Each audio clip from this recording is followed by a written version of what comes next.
Hey guys, welcome to our daily credit chat. We are here every single day, Monday through Friday at 3 o'clock Eastern. We just changed our time. Hey, what's up, Kimberly? Thank you so much for joining us, and everyone who's watching the replay. What's up, Rob? Hey, New Beginning. Thanks so much for being here. Hey, Gail Monica. Thank you for being here. So, as you know, every single day on Periscope, we like to talk about credit and personal finance topics that are important to all of us. And this week, we're talking about how to improve our relationship with money.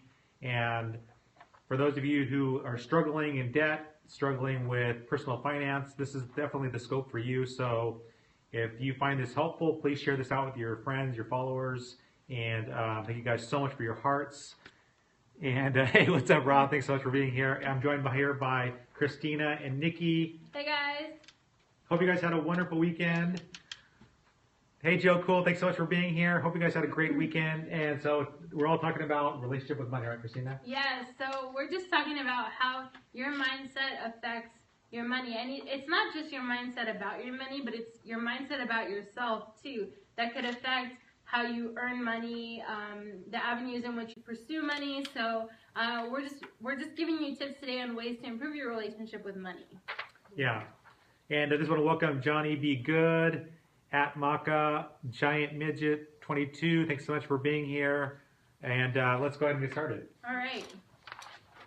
So the first tip we pretty much have in almost every scope, and that's educate yourself. Because a lot of people, it's hard to make financial moves if you don't understand how the financial industry works or how to improve your credit, how to reduce debt. So the number one thing is to educate yourself. There are a lot of resources right at your fingertips. You can go online. You're already in this scope, which is a great first step. So we're here every single day to educate you about personal finances and credit. But there's a lot of awesome Periscope people to follow. So, Mike, do you want to shout out a few of your favorites? Yeah, so some of my favorites would include Sandy Smith. She's over at Yes, I Am Cheap. His and Her Money, that's Talat and Ty. Make sure you check out the His and Her Money blog. They're also here on Periscope. And Savings Atlanta Moms. Savings Atlanta Moms, Savings ATL Moms, that's Quita. Make sure you check her out. And there are great resources here on Periscope, but of course also on the web. There's tons of great blogs that are out there, great websites that are out there. And just to name a few, obviously over at Experian.com, we have lots of different resources, lots of articles on how you can improve your credit, improve your financial situation. And I totally agree here with a comment here about getting personal finance education in school. I wish, when I was in high school, that we had education around personal finance because that was not a topic. And we really want to see our public school system start to use personal finance curriculum to help train our students, especially, with the amount of student loan debt that's happening, as kids go into college, the amount of debt they have to pay off when they graduate. Getting that financial education early would be really helpful. So, yeah, we want that also in the schools, but you know what? There's lots of resources that are outside of schools. So thank you guys so much for being part of it. And if you find this education helpful, please share this out with your friends and followers. And thank you guys so much for your hearts. And so let's move on to point number 2, Christina. Yep. So point number 2 is pay attention to it. So just as any relationship that you're trying to nurture, you have to pay attention to your finances. Yeah. You have to know the ins and outs. You have to know where your money is coming from, where it's going. And it's just a matter of sitting down, looking at your income, looking at your bills, and trying to establish the flow of your cash. So you want to make sure that you're setting budgets, you're checking in on it. All of these things are really important to improving your relationship with money. Yeah, and just practically, I just want to say, that point that Christina made about paying attention to your money, just, as a first step, just notice how you're spending your money. And throughout the day, just acknowledge as you are at the gas station, as you are maybe buying that cup of coffee, maybe buying a dessert, just notice what everything is costing you. That's a first step to begin to take control of your finances, just knowing how much you're spending. And as a second step, for me, I like to take pictures of my receipts. And I like to use an app where that receipt will automatically be categorized so I know how much I'm spending on each category, whether it's entertainment, whether it's food. So if you can then take the second step from not only noticing how much you're spending, but then actually, either taking a picture of the receipts or using an app like Mint to begin to organize how you're spending your money. We really like the Mint app here. It's a great way to be able to see how you're spending your money, and it's really easy to use right on your phone.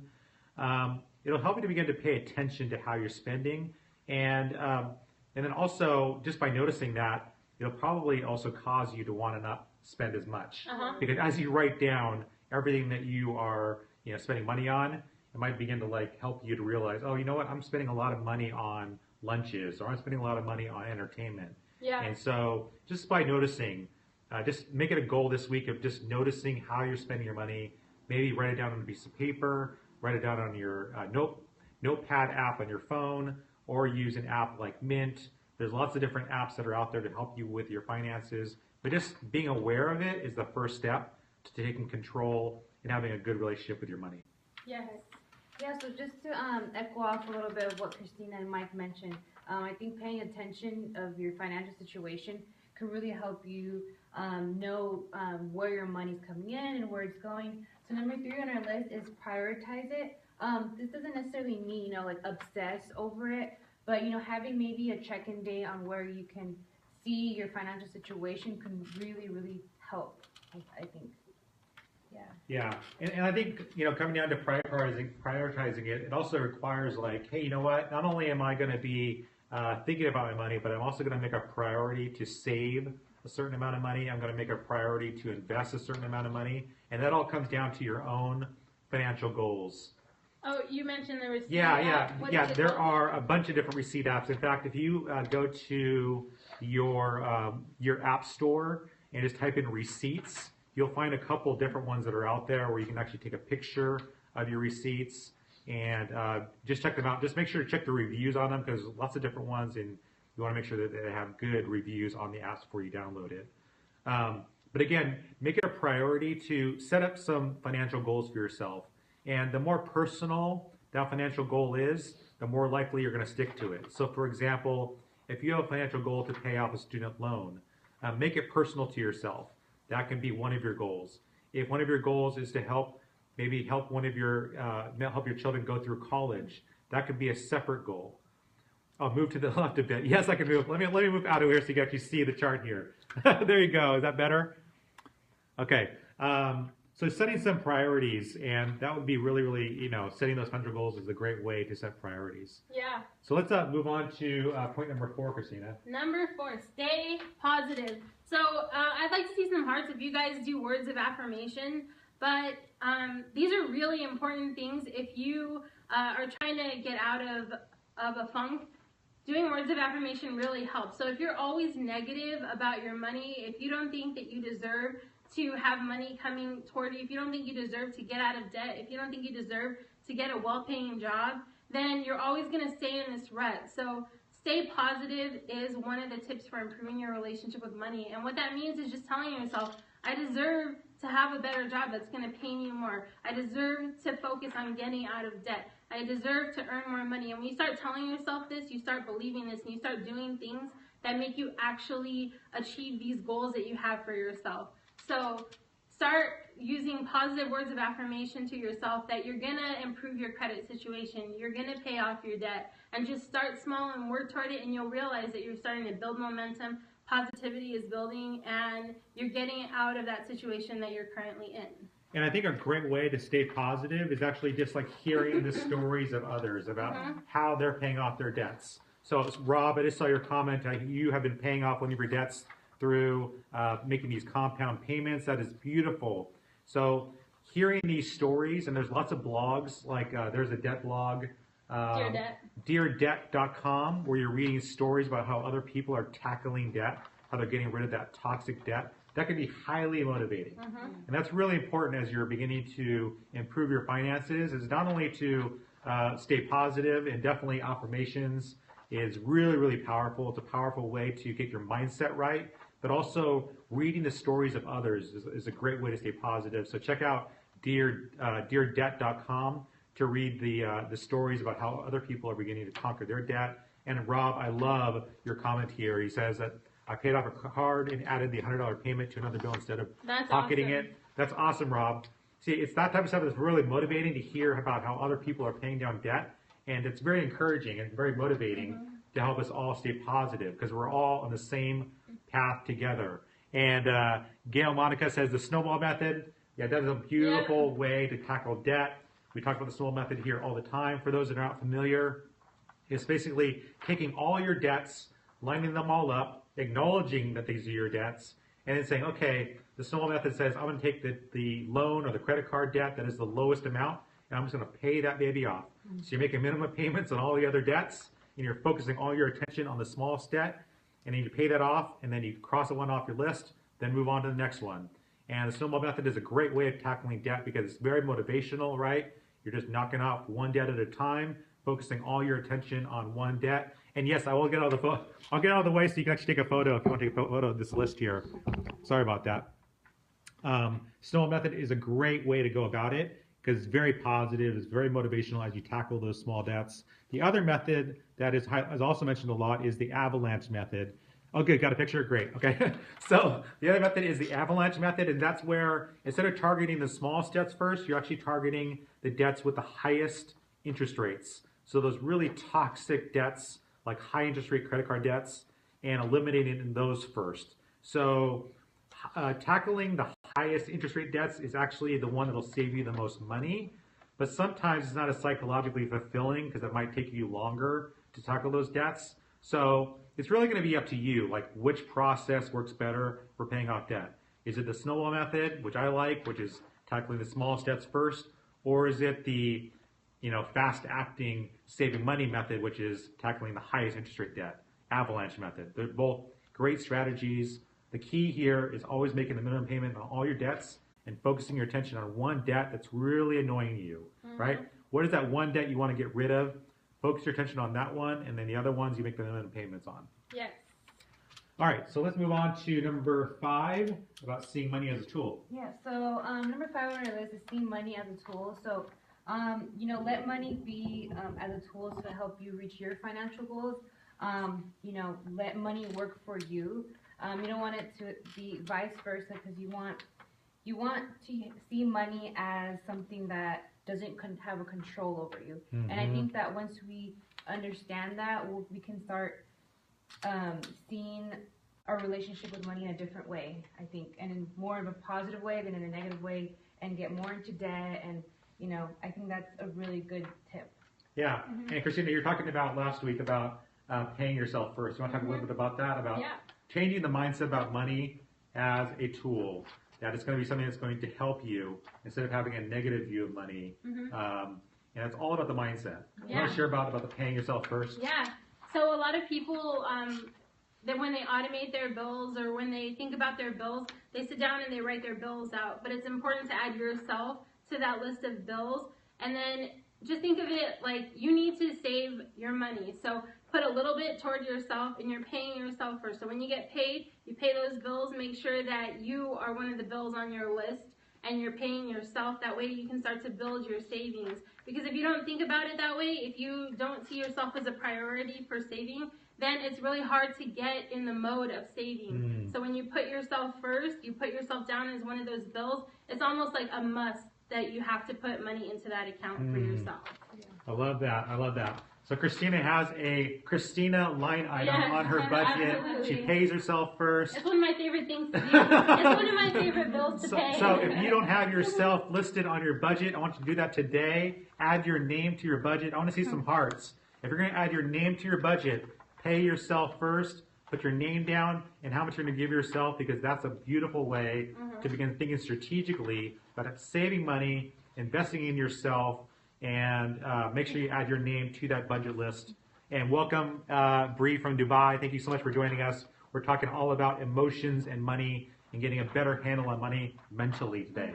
Okay, so let's move on to number 6, Christina, about celebrating the small wins. Celebrating the small wins. So guys, when you think about your money, set goals for yourself that are mini goals. And so like some people, they say, okay, I'm going to save $100 in my savings account. When you hit that goal, celebrate it. Don't celebrate it by going out and spending all of that $100. That's right. But, you know, treat yourself to something small, or, you know, doing these things can have just positive reinforcing aspects to them. So when you save a certain amount of money, celebrate it. When you pay off a credit card, celebrate it. Even if it's just a little party that you have for yourself, like, you know, just like a woohoo, you know, have a dance party. It's free, you know, turn on some music, have a dance party. But do celebrate these little goals, because they'll help you stay in the momentum of achieving your financial goals overall. Yeah, no doubt. I think like taking yourself out to coffee is something really easy to do, and just enjoy that moment, right? Take yourself out to your favorite dessert shop, whatever it is. Just do something small for yourself to celebrate those small wins, because you know what? Saving $100 can be a lot of money and a lot of hard work. So you deserve to take yourself out and celebrate those small wins along the way. Because by celebrating those small wins, you're going to be able to motivate yourself even more, right? And so that's so important. I saw a commentary by Joe Cool about how difficult it can be to be saving money. Yeah. You know, because you got the creditors yelling, maybe you have debt collectors calling you on the phone, haunting you, and it can be really, really stressful to save money. But you know what? Setting these small goals is so important. Whether it's $20 a week, whether it's $20 a month, whatever you can do, because by saving that money, it'll help you get it out of that mind frame of living paycheck to paycheck. Because as you begin to accumulate this savings, as you begin to build up this emergency fund, it'll get you out of that paycheck to paycheck mentality, because then you have a stash. You have something saved away, so you know in case of emergency, you have money that's there stored away to help you through that time. And you know what? Having that emergency fund, having that money stashed away will help you psychologically. You'll be less anxious, because you know what, the car breaks down, you need new tires, you've got a cavity, whatever, because life happens. You're going to be that much more prepared because you have that money stored away. It says, what about saving money in an account that you can't touch, says Gail. We want to talk about that, Christina? Yes. That's a great question, Gail. I love that. Yes, absolutely. I am a huge fan of saving money in accounts that you can't touch, because I will say I am so guilty when I save money. I'm like, oh, so there's you know, $1,050 in this account. If I just take that 50 out, I still have $1,000 in that account. That's right. And that's the mindset that I have. So unfortunately, I know myself. I recommend that you know yourself. If you know that you're going to easily transfer money out of your account, then do look into maybe an online savings account. And one thing I was happy about when I looked into those is sometimes they yield more than you would in your regular savings account. So look into it, and maybe you'll end up making more interest on top of what you're putting in that account. Now, Nikki, I love this 7th tip here about beefing up your support system. Can I talk a little bit about that? Yeah, so it's really important to surround yourself with people who will help you achieve your financial goals, and surrounding yourself with people that kind of also have that same mindset is really helpful. I know if I'm with all my friends who don't want to save money and they're always spending on clothes and, you know, going out, I'm going to be influenced to do the same thing. So that doesn't really benefit me sometimes, because that kind of sets me back. Yeah. So, you know, if you do have friends like that, I think, you know, just let them know, like, hey, I'm trying to save money, and I think letting them know is really helpful. Yeah. So definitely surround yourself with people who are gonna, you know, help you achieve your goals. Yeah. Like Bob was saying here, like, yeah, it is really difficult when you have that social pressure to spend money, right? Because your friends want to go out and they invite you to go along with them, and you could be considered antisocial, right? If you don't go with them. And so that can be really troubling. But if your good friends know your situation, like, look, I've set some financial goals for myself where I'm looking to invest in my future. So, you know what? Maybe if you do go out with them, maybe you're just buying a drink. Or maybe you're just hanging out with them and you're just getting a coffee. And so that they can all enjoy themselves and you can just kind of be there with them because you want to hang out with them. But yeah, don't succumb to that social pressure to spend money, because if you set goals for yourself, stay strong, right? And if you have good friends that understand what you're trying to achieve, they're going to support you. And it's so important to have friends, family members, people that can support you in your efforts to improve your financial situation. Another thing, so my friends also are in this, like, spending, you know, all the time and going out. So, you know, you can just look up ways on, you know, things that you can do that you don't need to necessarily spend a lot. For instance, like, yesterday there was like free museums all over LA. So like that's something that we did with my family. We just went out and that was free. Yeah. You know, just outdoor activities like go to the beach or go hiking, you know, stuff like that. You can still hang out with your friends and you're not necessarily spending so much money. Yeah. Absolutely. That's awesome. Okay, and then the very last tip is giving back. And Christina, do you want to talk a little bit about the importance of giving back? Yeah. And we talk about improving your relationship with money, and we're talking about paying attention to it, prioritizing it, staying positive. Now, that doesn't mean that you obsess about your money, you let your money take over everything that you do. One of the best ways to get out of that mindset is just to give back to the community. And when you're giving back, you feel really good about it. And when you're in the position to give back, you feel good about it. So it's important to make that part of your overall goals, to be able to give back. And some people do it with like the envelope system. Yeah. They set aside a certain amount that they're going to give back, or you know, they have a certain percentage for everything that they bring in that they give back. And I just think that's a really great way to stay positive and to not let money control you. Yeah, and quick shout out to Patrice Morgan and Valerie for just joining. We're just finishing up our scope here on improving our mindset when it comes to money, improving our relationship with money, and giving back is a beautiful thing to do. I just noticed a comment from Rob here who said giving your time. So it doesn't have to be money, right? Yeah. You can actually be giving your time to certain organizations in your area that you believe in to help your community. I mean, that is a beautiful way, because giving your time is sometimes even more valuable than giving money. So volunteering, yes, there are so many different organizations that need your help. So look around. Over here at Experian, one of our values is definitely supporting our local communities. So just this last week, we worked with the Blind Children's Center here locally to help make books in Braille. And we spent a couple hours just working on those books. And you know what? Spending time doing that makes you feel so good, right? It makes you feel so good inside to know that you're helping others. And giving back to your local communities is a wonderful thing to do. Yeah. And also helps you get out of that mindset of like being greedy, right? Yeah. Well, and also it's kind of it's also a change of focus, because you know, you can become so focused on yourself and your own situation. And going out and actually giving back and seeing other people's situations may put your situation into perspective, and you realize maybe you're not doing as bad as you thought you were. So just having that different perspective, taking the focus off yourself and putting it onto somebody else, that's so important. That's right. So guys, I want to thank you guys so much for hanging out with us today. As you know, we are here every single day, Monday through Friday at 3 p.m. Eastern in our daily credit chat here on Periscope. Tomorrow, Rod Griffin, who is our Director of Public Education, will be here to answer your credit questions live. So if you have any questions about credit reports, credit scores, how to dispute items on your credit report, what to do if you're getting calls from a lender that is not your debt, make sure to join Rod tomorrow at 3 p.m. Eastern. He'll be here to answer your questions live. And then we will be back on Wednesday for our credit chat, talking all about this topic. And you want to talk a little bit about what's coming up on Wednesday, Christina? Yeah, so we're going to be back sharing tips about ways to improve your relationship with money. And I'm really excited because over the weekend we just confirmed that a financial psychologist is going to be joining us for this chat.